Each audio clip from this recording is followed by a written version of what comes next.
आप देख रहे हैं लाइव वायर। मैं हूं आपके साथ रवि शर्मा। 5 अगस्त 2019 को एक बड़े फैसले में जम्मू कश्मीर से धारा 370 में बड़े बदलाव किए गए और उसके बाद भारतीय जनता पार्टी की बात करें तो भारतीय जनता पार्टी के नेताओं ने ये दावे किए कि जम्मू कश्मीर के अंदर विकास होगा।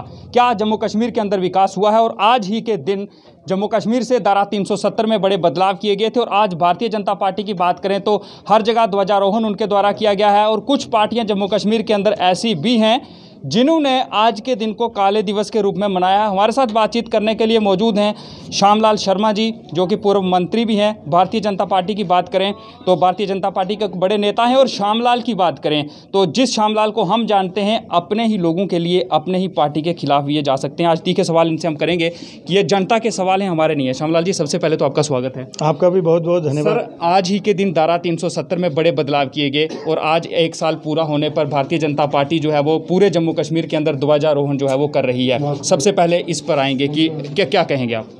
देखिए, आज का दिन जो है वो एक ऐतिहासिक दिन है इस प्रदेश के लिए भी और भारतवर्ष के लिए भी। आज के दिन 2 ऐसे महान कार्य हुए हैं। एक तो 2019 में हुआ जो 370 और उसके साथ 35 से जो एक भेदभाव था, जहाँ की बहू बेटियों के साथ, जहाँ कुछ ऐसी सेक्शन थी जो 1947 में रेफ्यूजी थे और अभी 2019 तक वो रिफ्यूजी रहे, उनको सिटीजनशिप राइट नहीं मिला। वो 5 सेक्शन बड़ी हैं, चाहे वो वेस्ट पाकिस्तानी रिफ्यूजी हों, वाल्मीकि सफाज हो, जो हमारा मैला और सबसे जो मुश्किल काम है वो लोग करते थे, उनको तो शेख अब्दुल्ला ने ही यहाँ लाया था। बाजीगर लोग हैं, गोरखा जो उस समय महाराजा ने लाए थे। तो ये 5 सेक्शन ऐसी थी जिनको यहाँ सिटीजनशिप राइट नहीं रहा, क्योंकि जो बालादस्ती वाले हाकम थे, मैं हाकम ही कहता हूँ उनको, जो बनाल के उस पार के रहे हैं, उनकी एक माइंडसेट था।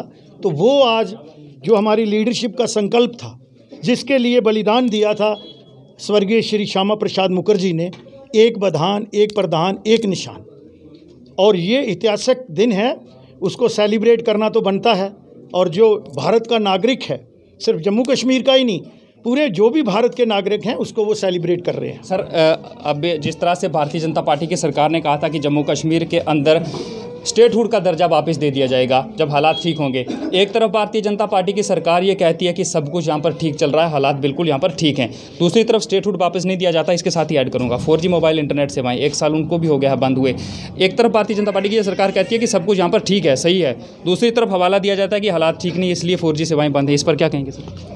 अब देखिए, मैं ये बात कहूँगा कि अगर हालात ठीक होते तो ये जो सरकार है, जो पीपल फ्रेंडली सरकार है, जो हमारे माननीय प्रधानमंत्री जी हैं, जहाँ उनके कैबिनेट के कुलीग हैं, जो भारतीय जनता पार्टी है, ये लोगों के साथ जुड़ी हुई पार्टी है। ये किसी भी ऐसा काम नहीं करेगी जिससे लोगों को तकलीफ़ होगी। जहाँ तक आपने 4G की बात कही है, वो आज की ज़रूरत है।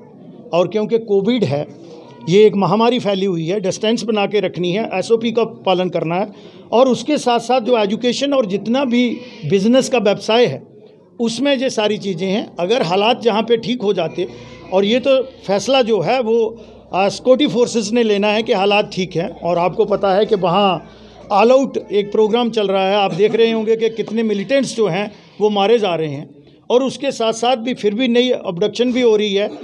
ये ग्राफ 40% कम हुआ है, और जब लास्ट आदमी तक नहीं पहुंचाते, यहाँ पे लोगों के जानो माल की हिफाजत जो है, सरकार की डेफिनेशन वो होती है। अगर एक भी कैजुअलिटी जो है वो हो जाती है तो वो रिस्पांसिबिलिटी फिक्स सरकार की होती है। सर, इससे आगे चलेंगे। जम्मू कश्मीर के युवाओं के साथ वादे किए गए थे कि आपको रोज़गार मिलेगा।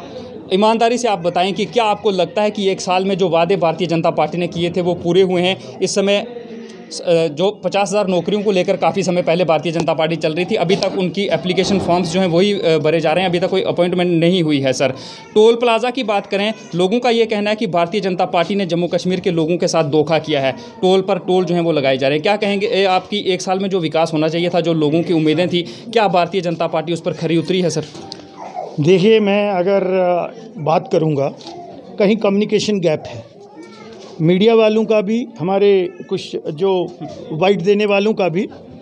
1500 कवानीन हैं, ऐसे कानून हैं, 1500 से ज़्यादा कानून थे जम्मू कश्मीर की 370 और 35A के तहत। उन तमाम में बदलाव लाना है, कोई छोटी बात नहीं है।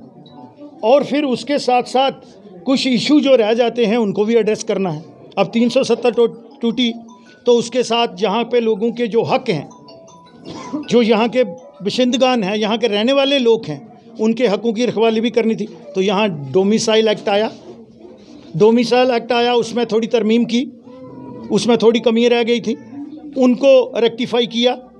अब उसके लिए जो है 4th क्लास, फिर यहाँ पे जो रिक्रूटमेंट एजेंसियाँ थी, आपने देखा PSC नया बनाना पड़ा, सर्विस सिलेक्शन बोर्ड नया बनाया, नया क्राइटेरिया फिक्स किया। यहाँ भाई भतीजाबाद चलता था, अब purely on merit written test पे आएंगे। श्यामलाल की सिफारिश नहीं चलेगी, रामलाल की नहीं चलेगी, किसी दूसरे की नहीं चलेगी, जो डिज़र्व करता है। जब हम कह रहे हैं गुड गवर्नेंस देंगे तो उसके लिए ओवरनाइट तब्दीलियाँ नहीं आ जाती हैं। चलिए एक सवाल और करूंगा सर, भारतीय जनता पार्टी की सरकार के बारे में बात करेंगे कि केंद्र में भारतीय जनता पार्टी की सरकार है, जहां पर आप खड़े हैं, हम खड़े हैं।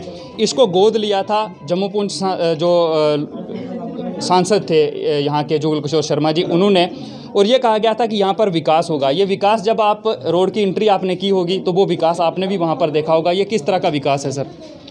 देखिए, मैं ये बात कहूँगा कि यहाँ 3 साल भारतीय जनता पार्टी की सरकार रही और वो ऐसी पार्टी के साथ सरकार थी, यहाँ मतभेद बहुत ज़्यादा थे, वो समतल नहीं चलते थे। एक तरफ वो चलते थे, उनका अपना एक PDP का अपना एजेंडा था, भारतीय जनता पार्टी का अपना एजेंडा था, एक विधान, एक प्रधान, एक निशान, और जम्मू को एम्पावर करना, डिलिमिटेशन की बात। ये बड़ी बड़ी बातें आप क्यों नहीं करते? कब से हम कह रहे हैं कि जम्मू के साथ जो है भेदभाव हो रहा है, चाहे हिंदू हो, मुस्लिम हो, सिख हो, ईसाई हो, बौद्ध हो, जैन हो। तो अब डिलिमिटेशन हालांकि 2026 तक नहीं हो सकती थी, वो भी तो होने जा रही है। यहाँ एडमिनिस्ट्रेटिव यूनिट जो हैं डिस्ट्रिक्ट, कहीं तो 200 स्क्वायर किलोमीटर में बन गया, तो कहीं 3500 स्क्वायर किलोमीटर में एक डिस्ट्रिक्ट है, कहीं 7500 स्क्वायर किलोमीटर में एक है। तो ये सारी चीज़ें जो हैं, गैप जो 70 साल के हैं, उनको आइडेंटिफाई करके रेक्टिफाई करने के लिए टाइम तो लगेगा। अभी 10,000 असामी तो निकली है, उसके लिए ऑनलाइन अप्लाई हो रहा है, उसमें भी डोमिसाइल की थोड़ी प्रॉब्लम आ गई। तो सिस्टम को इन प्लेस होते टाइम लगता है। चल सर, आखिरी सवाल करूंगा। जिस श्यामलाल को लोग जानते हैं, युवा जानते हैं, अपनी ही पार्टी के खिलाफ अपने ही लोगों के लिए वो जा सकते हैं, क्या श्यामलाल शर्मा भारतीय जनता पार्टी के खिलाफ भी जाएंगे अगर लोगों के साथ नाइंसाफ़ी होगी, ज़रूरत पड़ेगी तो? हम हैं ही लोगों के लिए।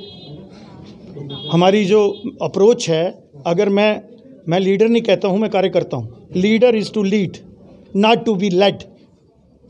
और मुझे लगता है कि कोई भी पार्टी जो है, कांग्रेस से मैं इसलिए आया कि उनकी विचारधारा में परिवर्तन हो गया था। वो एक समुदाय की पार्टी बन के रह गई थी और उस समुदाय का भी कुछ नहीं किया। आज लिटरेसी रेट उस समुदाय में भी आप देखेंगे वो कितने % है, वो आप मुझसे बेहतर जानते हैं। लेकिन भारतीय जनता पार्टी की जो अप्रोच है, जो सोच है, अभी तो मुझे उसमें कोई फ़र्क नहीं लगता है। अभी तो बड़े बड़े काम करने हैं। आप देखेंगे जम्मू प्रोविंस में, हम कश्मीर के साथ भी ऐसी बात नहीं करेंगे। बहुत बहुत धन्यवाद। बहुत बहुत शुक्रिया सर हमसे बातचीत करने के लिए। हमारे साथ श्यामलाल शर्मा जी, जो कि पूर्व मंत्री भी हैं, और आज जिस तरह से जम्मू कश्मीर के अंदर 1 साल हो चुका है, जम्मू कश्मीर से धारा 370 में बड़े बदलाव हुए, लेकिन इनको ये लगता है कि सभी काम यहाँ पर सही हुए हैं। लेकिन धरने प्रदर्शनों का दौर देखें तो जो भारतीय जनता पार्टी की सरकार, नेताओं ने बड़े बड़े दावे किए थे, उन दावों पर लगता है कि भारतीय जनता पार्टी जो है वो अभी खरी नहीं उतर रही है। अभी उसको लोगों का विश्वास जीतने के लिए कुछ और काम जो है वो करने पड़ेंगे। Ravi Sharma, live wire, Jammu.